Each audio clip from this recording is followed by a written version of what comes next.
This is eagle boxing. The arms imitate the wings. Such fighting styles may have begun as exercises to keep fit. 呢種係鷹爪拳，模仿鷹爪嘅動作，最初係用嚟鍛鍊身體嘅。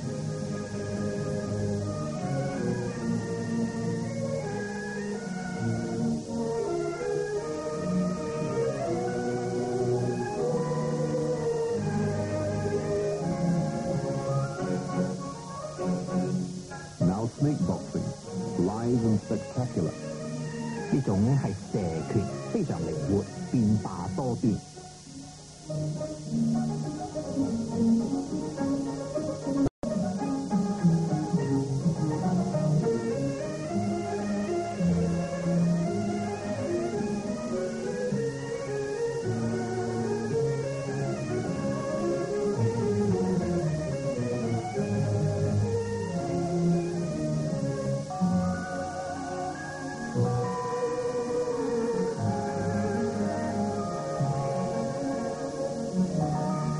Free spirit boxing, as its title suggests, embraces all the elements of the traditional forms of boxing. 自選拳術利用一切傳統嘅拳術形式主要部分編成嘅。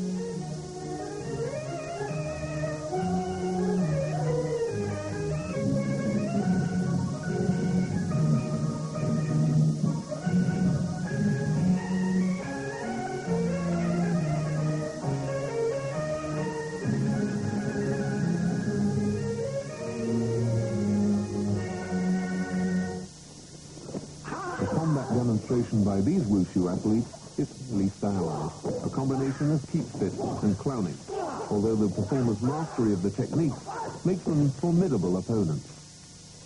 呢啲包羅萬有嘅綜合武術表演，的確多姿多彩，可以鍛鍊身體，亦可以表演娛樂觀眾。雖然呢啲表演者精通各種嘅武術，幾乎難逢敵手。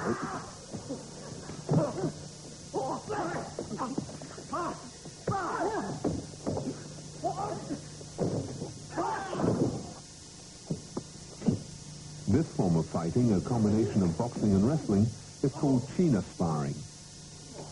呢一種綜合拳術同埋摔角術嘅武術就叫做對擒拿啦。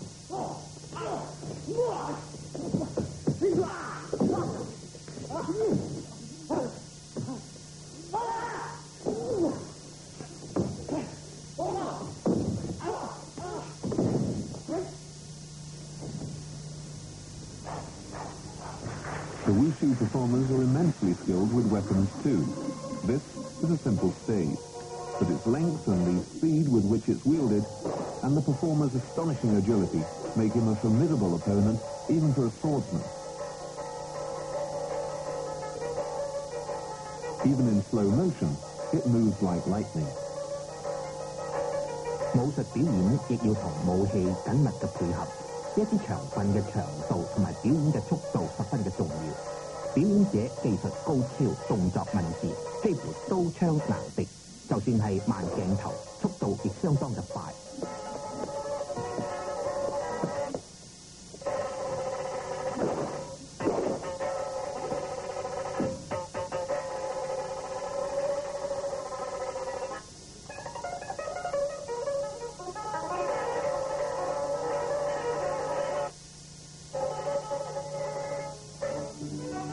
This performer is using a monkey cudgel. Stealth, cunning, balance, agility, and a keen eye are the key ingredients. And Xiong Changgui, the champion of all China, has them all. 呢一項表演係用一支喉棍，表演時靈活、機警同埋眼睛敏鋭係基本嘅因素。呢位運動員馮長貴喺中國表演喉棍全國第一。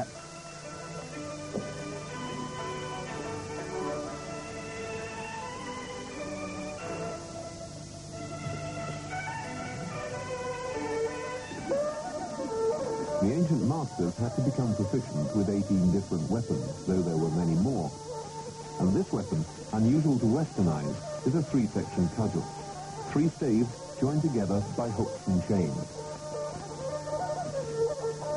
對西方人嚟講，3節棍相當嘅新奇。據說古時候嘅武術教練必須精通18般武器，甚至於更多。Performers in this class need to practice their routines for hours every day, often beginning before dawn. 呢一種表演每日需要鍛鍊好幾個小時，甚至一大清早開始。所謂聞雞起舞就係呢個意思啦。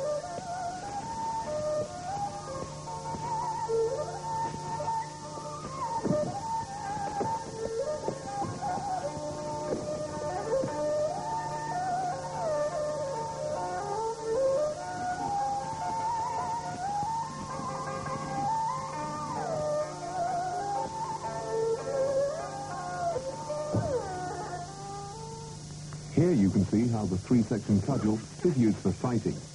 Developing routines like this can be very dangerous, and injuries are all too common. 三節棍可以用嚟作為打鬥嘅武器，呢一種練習的確相當危險，經常可能發生意外損傷。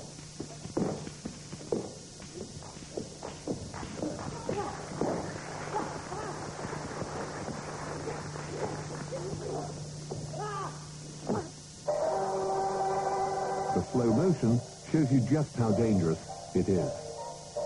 慢鏡頭可以顯示出佢嘅危險性。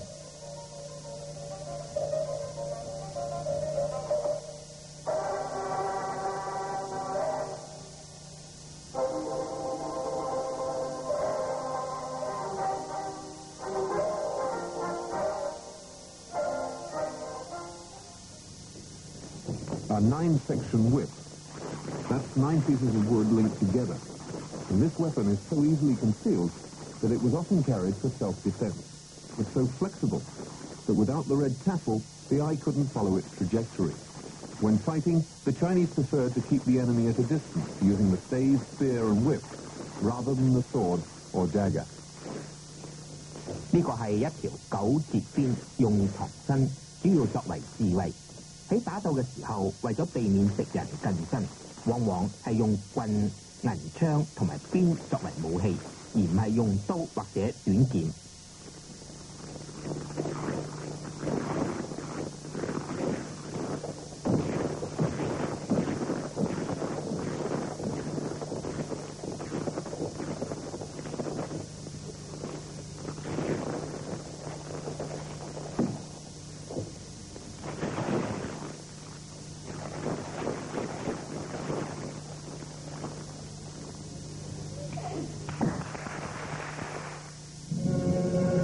Just as women were taught to wrestle, so they were taught to use weapons in ancient China, like these swords. The ancient masters said sword play should be performed like the dragon, meaning the performer should be agile and precise in every movement. There were 16 different movements to perfect, and the modern athlete must try to incorporate them all in a routine. 喺古時候，中國婦女亦練劍術。Grace of movement is one of the vital elements in the exercise, and Li Xiaoping, gold medalist in this event, shows it to perfection. 動作嘅輕鬆亦十分重要。呢位運動員率小平全國冠軍。Well before 1000 AD, a famous pair of swordswomen, Madame Kung Sui and Sister Li, designed this famous sword dance, a combination of wushu and dancing. 據說喺公元1000年，有一對女劍客想出呢一種劍舞。Tang Yali has 2 broadswords, and according to the ancient masters, exercises like these should be performed with the fierceness of a tiger. 呢一位女運動員唐亞麗用2把刀嚟表演刀術。古時候武術教練話，表演呢一種武術必須英勇兇猛如虎。Lo Jing shows off the long-handled scimitar. An exercise like this was first developed in the Xin dynasty over 1500 years ago. 呢一位運動員羅勁表演呢一種大刀術，據說中國早在1500多年前就有啦。These double-hooked swords require great agility of the body, together with extremely nimble footwork. 呢一種雙勾劍必須體力壯健，同時需要步伐準確。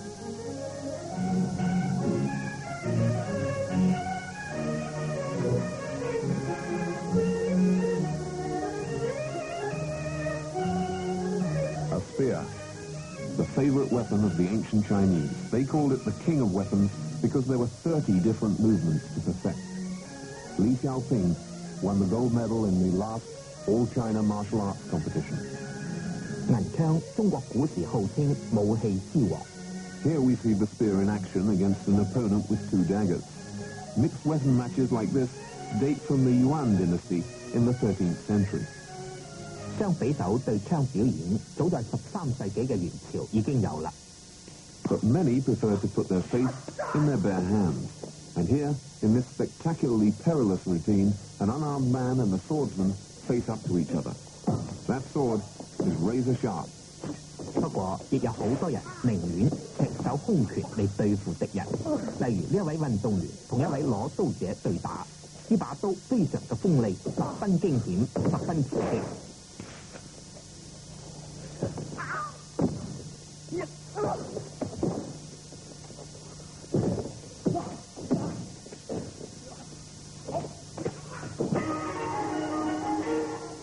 The slow motion again shows the real danger of this routine.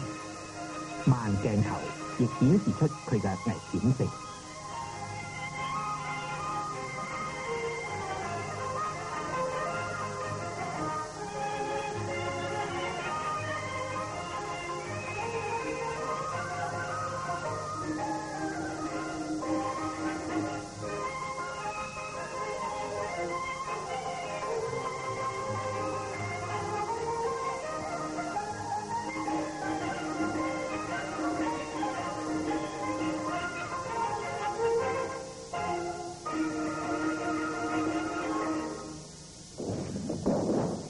The Chinese preferred the spear to the sword, but sometimes the swordsman or woman would have to face several spears, like this. 中國運動員比較喜歡採用銀槍多過用刀，不過有時候要用刀嚟對付幾支銀槍嘅攻擊。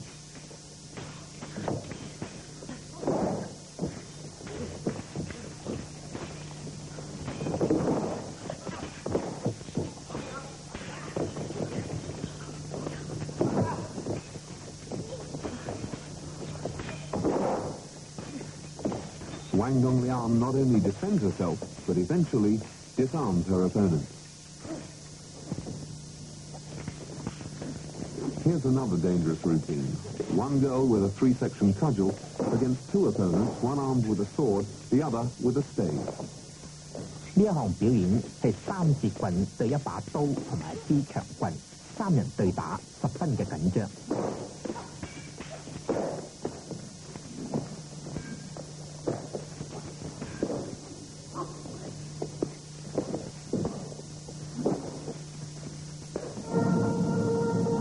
Slow motion shows the combination of timing, speed and agility, and courage that the girls have to develop. 從慢鏡頭就可以見到表演嘅時候嘅速度、時間必須配合準確，毫無差錯。當然，用氣、體魄亦十分嘅重要。